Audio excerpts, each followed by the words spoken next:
Okie dokie.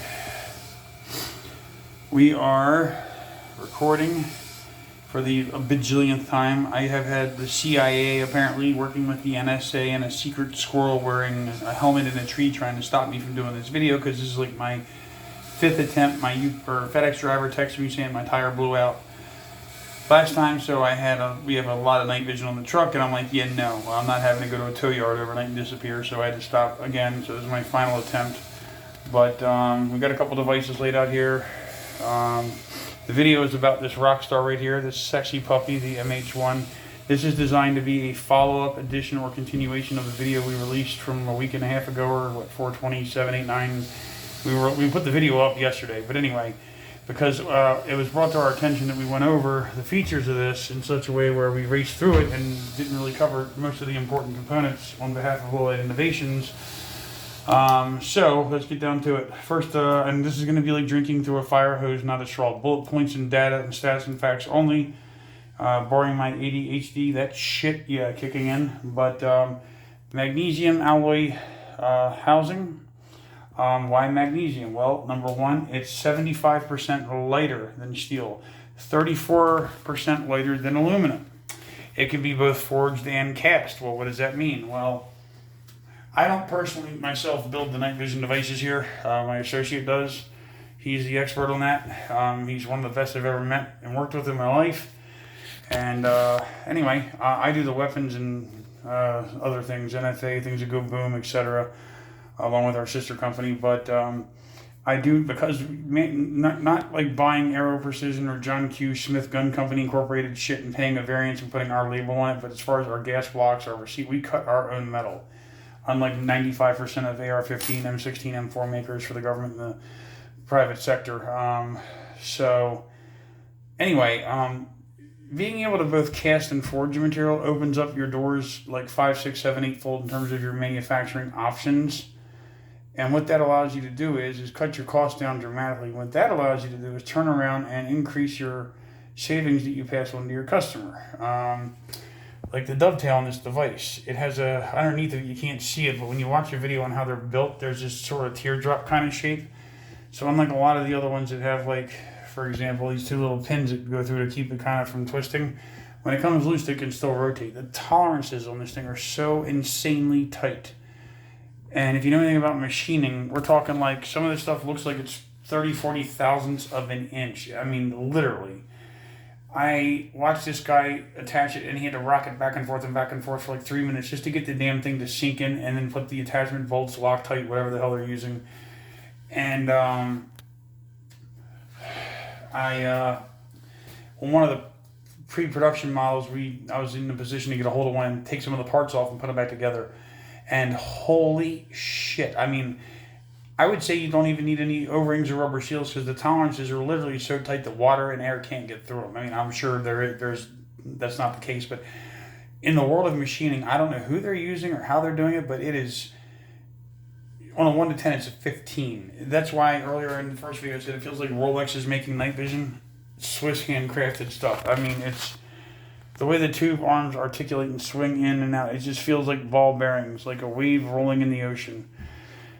And man, I sound like a cheerleader and a half for this company. I don't get paid. I don't have any dog in the fight. I'm doing this of my own volition as a strictly fan of this company.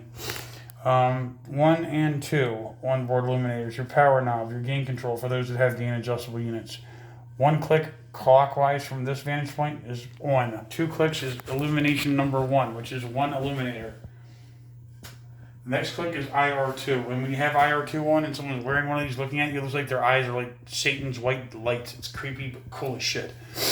But not only that, they're not like all the other illuminators on regular nods where they use a certain IR variant LED and run power to it. No.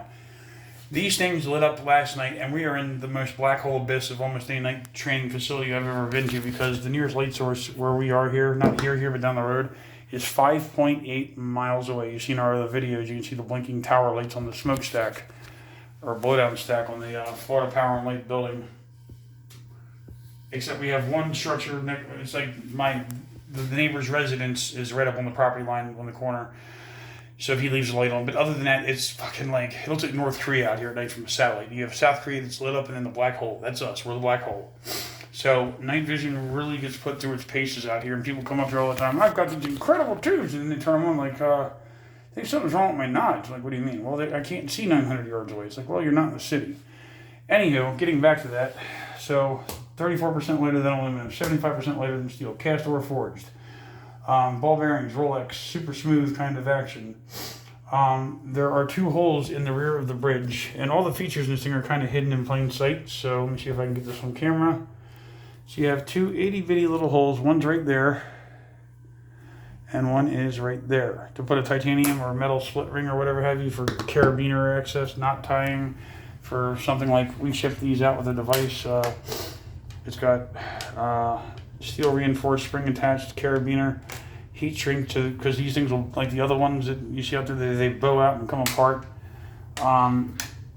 We have one for those are monocular format. We have one like a snake tongue that forks out, and you have 2 carabiners so that if the thing falls, it's uniformly distributing the weight. And but anyway, the IPD stuff, there are no knobs like right here. Okay, you just dink, dink, dink. No, these, again, such brilliant innovation that your IPD stops are actually, I'm turning this upside down, they are right there and right there. So you actually unscrew these, and moreover, they are so freaking detail oriented that down here, when you unscrew this, it comes out like this when the tube articulates over. There is a little circular impact point for that to hit so it doesn't bang into the metal of the housing and thereby scratch the form, the face, or whatever have you. And there's one on the opposing side. Again, this pen right there. See if I can get it in frame. And I can't explain I don't know what it's made of or what it feels like, but it's the perfect texture. It's not soft like rubber. It's not hard like cement. It's just this thick, dense, I'm guessing it's some kind of polymer material that's like really dense, but perfect for the application of that. Also, the battery housing, 1, 2, 3, 4 screws plus another piece in there. The manual has pictograms of everything, so it is completely retard proof. Even I can handle it. It shows, for example, how to sever your pods and make 2 monoculars. And you have your little illustration of your 3 dipole pin connectors for inside the bridge, which is why another important thing is these do not have wires like all the other devices. I'm trying to reorient this real quick. Nice and gentle. There we go. There are no wires. Like right here, there are wires running through here into the pod housing. There's no wires. It's from here, dipole pin into here. So if you were to, God forbid, break one of these, which good luck, I mean, you'd have to pretty much drive a truck over to do it. But there is a direct hard surface on hard surface, like different motor types, brushless fan versus hard connection. Well, the brushless fan concept, the bristles burn out over time and your connection flickers and shits out. The genius behind this is you're not using 50,000 Chinese-made vacuum tube servo relay type switches where like 10% are shit and break right out of the box. Certain devices like Katana type, no, I'm not saying the Katana, but devices like that where they're 3D printed or polymer, there is a rejection rate at the factory, and most buyers have no idea how these things are actually made.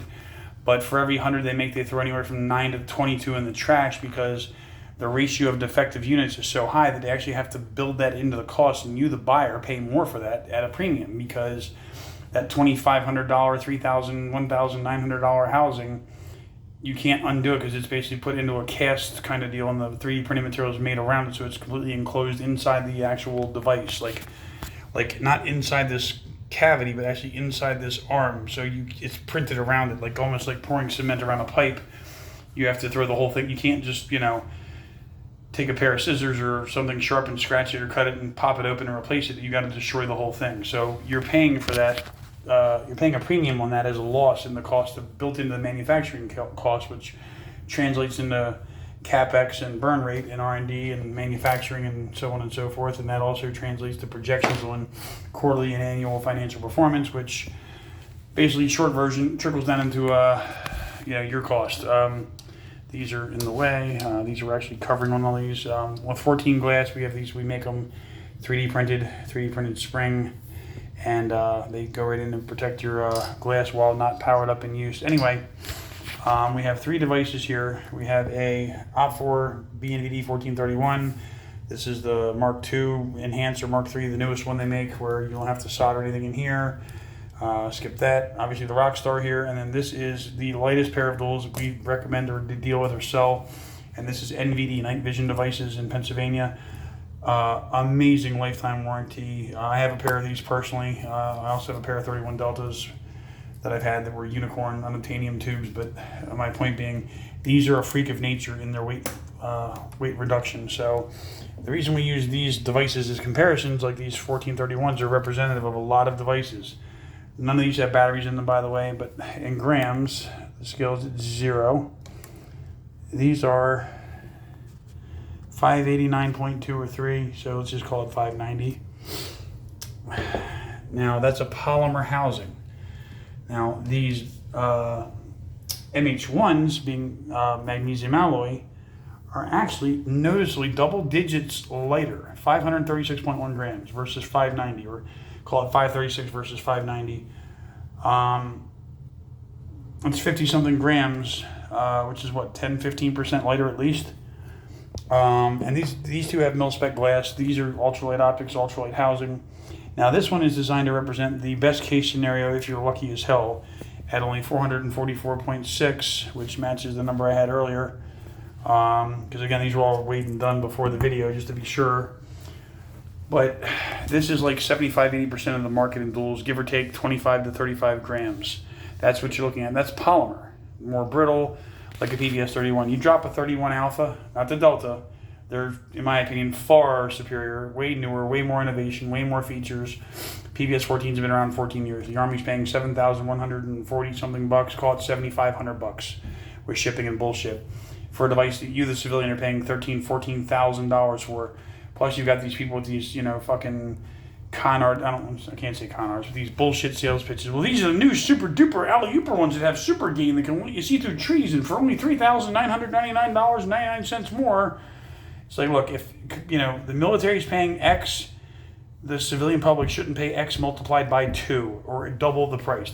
I'm sorry, I am of the opinion that's horseshit. And we know what it is. They want to recoup their R&D costs right now. Instant gratification, not over a 5-year span, even though they've had the whole global war on terror to do so. Different conversation, I digress. These are, again, the BNVD ULs, their latest version, an amazing, amazing company. Again, onboard IR, all these devices offer manual gain. For the professional end users that have a job that requires this, i.e. kicking indoors, task force work, we recommend it. That being said, the features are packed on all these devices. With this device here, though, everything is built into it. Not like the knobs here that are added on like a lot of companies. No, they actually machined it into the small part of the width of this, because with this material, it's strong enough that you can do that. You could never get away with that with a polymer housing. At almost every break, and I had one that a customer bought and broke very recently, like 5 months ago. The fracture happens right along here. This is your Achilles heel, which with the BNVDs, you see how much beef, it's like 10 times the material. These are way more reinforced and less weight, but a lot of like your 31 Alphas, I don't know, 75 to 90% of your articulating polymer night vision goggles have so little mass, actually hard connecting your pod to the bridge itself, that's where when you take an impact on something like this, that's the Achilles heel, that's the first part that breaks. And a lot of buyers overlook this until we show them the data, the numbers, and again, my job, if I'm the person you're dealing with at our company, Warhammer, or Phil or Tim or whoever, is to say, hey, what are you looking for? Do you know what you want? What do you need it for? Are you walking the dog with your girlfriend on the beach at night? Great. Well, then you don't need X, Y, and Z features, which build into cost. If you want something that's shock stormtrooper proof, you're going to pay a premium for that. If you're just walking on the beach, you don't need that. But in any event, we make field deployment impact pouch for several government, actually we're up to like 14 major government customers now. You can wear it, it can take a hell of a hit. There's another video on it, I think, on our channel. We do a lot of stuff. We're still uploading old videos since it got hacked. But back to the MH-1. So you've got a lifetime warranty, no questions asked from Low Light Innovations. And we've used this. We had one customer who could break an anvil if you gave it to him with a rubber hammer. And the LLUL21s, he broke his on day 3. And I explained to him a certain person's name I'm going to omit for the video. I was like, dude, we've sold X amount of agencies these already in the last 5-6 months, and nobody's broken one yet. You break it in a day.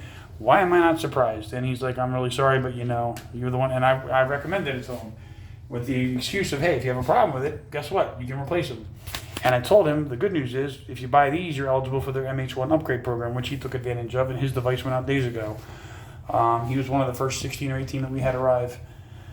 But that was, I forget the price at the time. It was $700-800, I think. Don't hold me to that. But to upgrade to this, so he now has the MH-1. It was one of those, deal with an ultra lightweight device that, in his opinion, was a little more brittle in exchange for the payoff, which he now got, or he now received and has. But you can swap out AA. You want CR123s because your weapon PEC runs that and this runs that, and you want to keep all your batteries uniform, you can run that. You want a power cable, Limo, Fisher, or whatever. Those are all being released very shortly, is my understanding from Claude and one of the engineers at Lowlight. The warranty, you have integral IPE stops. The ultra, you're not trying to achieve equal uniformity and weight to a polymer device. You're surpassing it. Think about that for a moment. I mean, holy shit! You've seen the package in the first video. Move these out of the way. It's a Rolex, Ferrari. It's fancy schmancy packaging. I don't give a shit about that personally. You have an owner's manual that a Labrador Retriever could understand, which is also very important. And the dual IR is so potent. The spill and the flood, it's so hard to put into words, but you drop 10, 12, 15 grand on nods or whatever, you get a helmet, you got a Wilcox mount, you got this, you got that, and a J-arm, and flux capacitor, and a DeLorean with Marty McFly, and now you got to lay out $679 for a freaking Surefire Vampire mount, a Thyron Variarc mount, so you can articulate it on your helmet. There's another $500. There's another $1,000. It's like a boat, BOAT. Bring on another $1,000. So by engineering things into the device where they think to themselves, hey, we can save the end user $900 in this, $2,700 in that, $400. It's not a big deal, but it's a huge deal. Meaning, having something that has, and it's not like just 2 little LEDs. These things, when you crank it over to IR2, both of them uniformly distribute the power. They both step up in displacement and energy, and it's a wide field of view in front of you. And again, I'll try to upload some footage when I get time, but at 51-2 meters away, I could see and shoot with a handgun 6-inch wide pie plates in dead of night black, no stars, no moon, full cloud cover, with this onboard IR cranked up to power setting 2. Power setting 1, CQB hallways, intelligence gathering with documents and hard drives on a raid, whatever. I'm just using like Army, Taliban, Afghanistan, GWAT era analytics to try and, disseminate, okay, why is this important? What are its applications? In the law enforcement SWAT world, they have their own criteria. The strength to weight ratio is almost identical, not quite, but it's 230 MPa on aluminum and 221 on magnesium alloy. So they're close enough. And again, 75% lighter than steel, but your density equals mass divided by volume. So you have 174 grams per cubic centimeter of mass to density. Or actually, density to weight distribution of torque or impact, or basically taking a hit, if you will. There's 100 ways to measure that technically, but so that's just ridiculous when you look at it for what it is. And it's 66% roughly of the density of aluminum.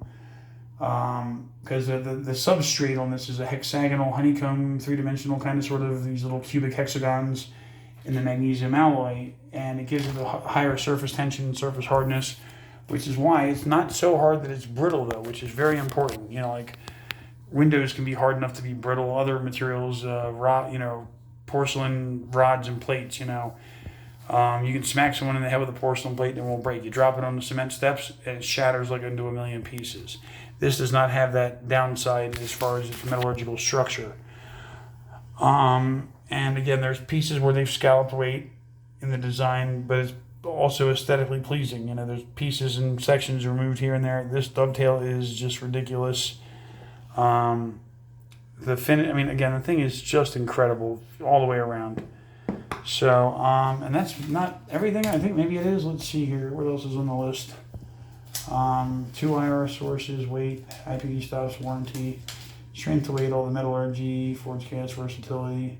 Yeah, you can also turn this into like a katana. Hey, I have my buddy in town. He lost his knives were stuck at the house, or he forgot them. Whatever. Here, let me just make you a monocular out of my device. So very important feature set. And again, prior to Claude, or Lowlight, I should say, which Claude is the head dude there. NVD was the only. I've told everybody all the time, hey, Night Vision Devices in Pennsylvania gives you a no bullshit warranty on your device. 10 years. If you break your shit, not if you break it, but if something fails per the warranty at 9 years, 11 months, 3 weeks, and 4 days, and they're in the wrong and they have to replace the device or eat it, they'll replace your device.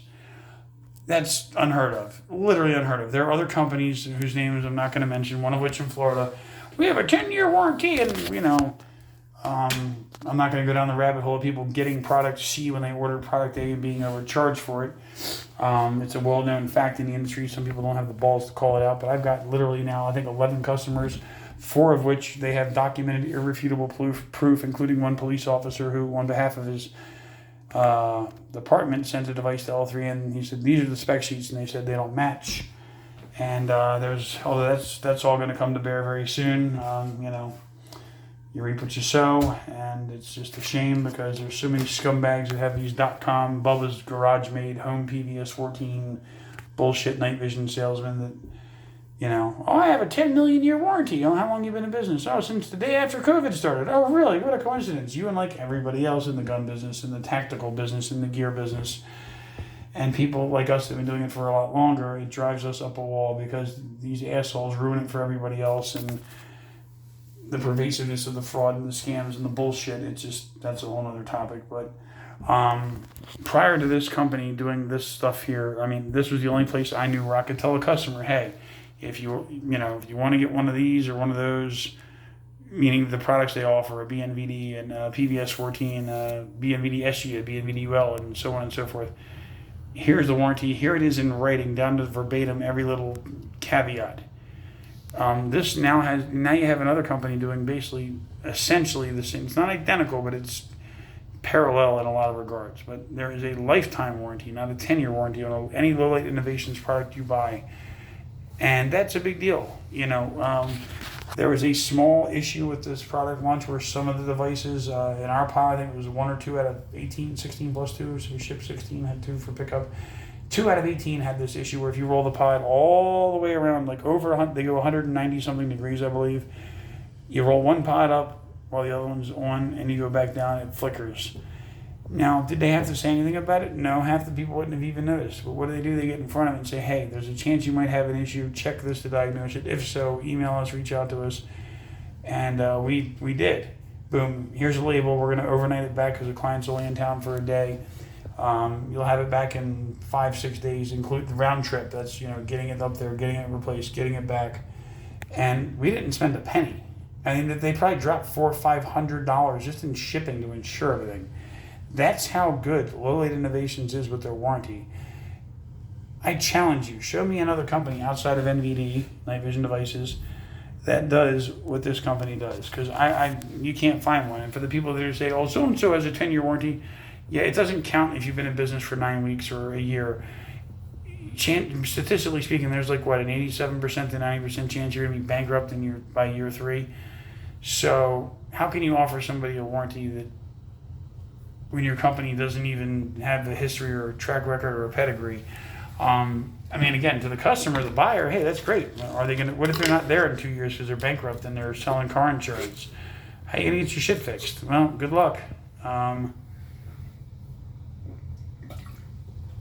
Sorry, sipping on my Gatorade. But you know, whereas we never generally do something like this where we get on board for a brand new product launch. This was the first time ever we've done what we're doing with Lowlight's MH-1 because we've seen their performance, we've seen their warranty, we've seen the way the management carries themselves. That's a big effing deal. Anyway, Warhammer Arms, plural, ARMS.net, or email us if you have any questions at Warhammer Armaments, ARMAMENTS @gmail.com. We'll either get you to a place locally that it won't be one of our guys, But we have partners all over the country. So if you live in Denver, Colorado, hey, go look at this company. Tell them we sent you. They'll take care of you. If you're in southern, central, or northern Florida, we deal mostly agencies and large buying volume, law enforcement, municipal sheriff's departments, task forces, dope task force, all that task force, gang impact units. We do retail now too, commercial as of a year and 9 months ago. So if you want to make an appointment, it is by appointment only. Please do not show up here unannounced and uninvited. It's bad manners. But anyway, but we'd be happy to set up an appointment and let you test drive one of these. Yeah, so that's that. Take care, and I think I covered as much as I can. So best of luck shopping for your night vision devices. But this is a hell of an interesting option. It is so cool. I mean, you know, they're not going to be able to. They already can't build them fast enough. But yeah. So take care, and again, it's warhammerarms.net and warhammerarmaments@gmail.com for the email. If you have any questions, you need something clarified, feel free to reach out at any time. Take care and have a great day. Later.